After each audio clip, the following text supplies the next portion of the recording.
Скопјани изгледа не избра домакинка, туку градска принцеза штом своите ретки појавувања во јавноста ги прави помпезно и со посебна церемонија.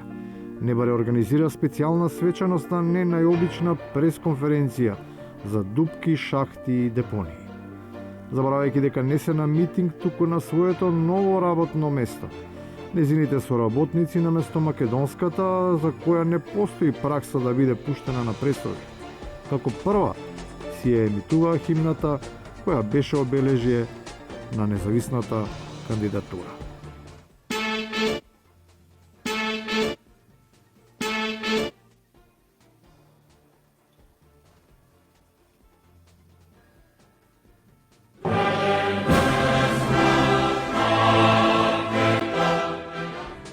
Наспроти незината екстравагантност, останатите градоначалници зрачат со својата едноставност.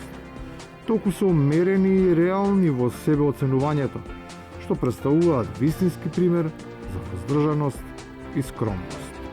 Јас се сметам себе си за добар менаџер, гледам дека и граѓаните тоа го препознаваат. И можеби не звучи добро во јавноста што сам за себе си ја дам таа квалификација, но и од она што го говорат граѓаните доаѓаме до заклучок до истото. Таквиот заклучок веројатно е дури и повеќе од точен ако се има предвид однесувањето на специјализираната јавност кон него и кон неговите новоизбрани колеги. Користењето на вообичајната крилатица, да не речам дополнително, го засилува таквиот впечаток. Со ова што го правиш, буквално им брцаш во око, да не речам, но и во джеп. Тоа се гледа, да не речам, од авион, но си тоа е, нели, еден општ елан, да не речам, офанзива, но еве, буквално, да не речам, машки. Постојат различни начини за докажување на машкост, но оние најодважните покажуваат завидно ниво на храброст, која се разбира е на граница со лудост, кога е под знак прашалник доведена нивната национална чест. Тие би облекле елек и би пратиле македонска порака од Париз.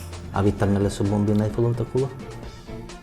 Јас да, ако треба. За Македонија. Да, еве ти кажам. Се разбира, се тоа не би се случило ако не беше тој кој дури сега се открива зошто го направил тоа што го направил. Историчарите ја разбраа вистината за предавството. Неговиот труд пред да биде во Муртино, во минатото, нали, така, во подалечното минато, од некој од грцките острови бил и така си бил, значи потекло така грк. И на крајот, кога се ќе биде врамено и подкрепено со докази, како во случајот со оние, со кои се потврдува дека парламентот треба да има помалку од 120 пратеници. Ние во науката велиме дека обично бројот на пратениците треба да биде кубен корен од бројот на гласачите. Ние имаме голем парламент. Резултатот самиот по себе покажува дека пресметките во математиката не одговараат со оние од политиката. Особено ако се сака да биде така како што кажува науката.